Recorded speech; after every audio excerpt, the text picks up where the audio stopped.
दोस्तों, गुज़िश्ता कई दिनों से आपने ये खबर तो सुनी होगी कि दुनिया की सबसे बड़ी ऑनलाइन रिटेलर की कंपनी यानी अमेज़न ने पाकिस्तान को अपनी सेलर लिस्ट में शामिल कर लिया है। यकीनन ये एक बहुत बड़ी खबर है और पाकिस्तान को इससे बहुत ज़्यादा फ़ायदा भी हासिल होगा। तो दोस्तों, जैसा कि आपको मालूम है कि ई कॉमर्स दुनिया में सबसे तेज़ी से तरक्की करने वाला बिज़नेस है, जिसमें अलीबाबा और अमेज़न को एक ख़ास मकबूलियत हासिल है। और जब से कोरोना वायरस फैला है, तब से इस बिज़नेस को बहुत मकबूलियत हासिल हुई है।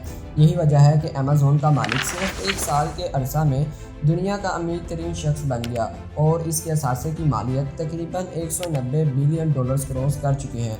दोस्तों, अमेज़न को समझने के लिए मैं आपको दराज के बारे में बताऊंगा, जिससे आप दोस्तों को अमेज़न के बारे में समझने में आसानी होगी। दोस्तों, दराज भी एक ई कॉमर्स प्लेटफॉर्म है जिसमें पाकिस्तान के सेलर दराज पर रजिस्टर होते हैं और जब इनकी रजिस्ट्रेशन कंप्लीट हो जाती है तो सेलर अपनी प्रोडक्ट दराज पर शो करता है। उसके बाद जब कोई कस्टमर दराज पर ऑर्डर करता है तो मुतल्लिका सेलर इस प्रोडक्ट को दराज सेंटर पहुंचाता है, जिसके बाद इसे TCS या किसी भी कोरियर सर्विस के हवाले कर दिया जाता है ताकि प्रोडक्ट कस्टमर तक पहुंचा दिया जाए।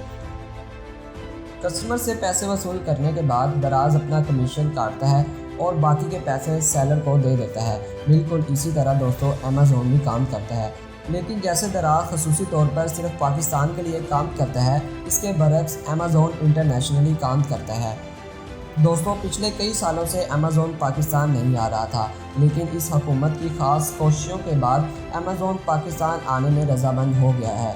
अमेज़न के पाकिस्तान में आने में 3 स्टेप होंगे, जिसमें से एक स्टेप यानी सेलर को अप्रूव करना था, वो मुकम्मल हो गया है। दूसरे स्टेप में अमेज़न अपने दफातर पाकिस्तान में बनाएगा और तीसरे स्टेप में अमेज़न अपनी डिलीवरी सर्विस को पाकिस्तान में लॉन्च करेगा, जिसके बाद पाकिस्तानी भी अमेज़न से प्रोडक्ट खरीद सकेंगे। लेकिन आप दोस्तों का सवाल होगा कि अमेज़न तो पेपाल एक्सेप्ट करता है, तो हम कैसे पे करेंगे? तो इसके लिए अमेज़न बैंकिंग के ज़रिए पेमेंट को एक्सेप्ट करने के लिए रजामंद हो गया है। अमेज़न के पाकिस्तान में आने के बाद ये उम्मीद की जा रही है कि पेपाल भी जल्द पाकिस्तान में फ़ाल हो जाएगा और मेरी तमाम पाकिस्तानी दोस्तों से गुजारिश है जो कि अमेज़न पर एज ए सेलर काम करेंगे कि अपने 50 या 100 रुपये के मुनाफे के लिए पाकिस्तान का इमेज ख़राब मत कीजिएगा, क्योंकि यही वजह होती है कि पाकिस्तान में बड़ी कंपनियां आने से पहले हिचकिचाहट का शिकार होती हैं।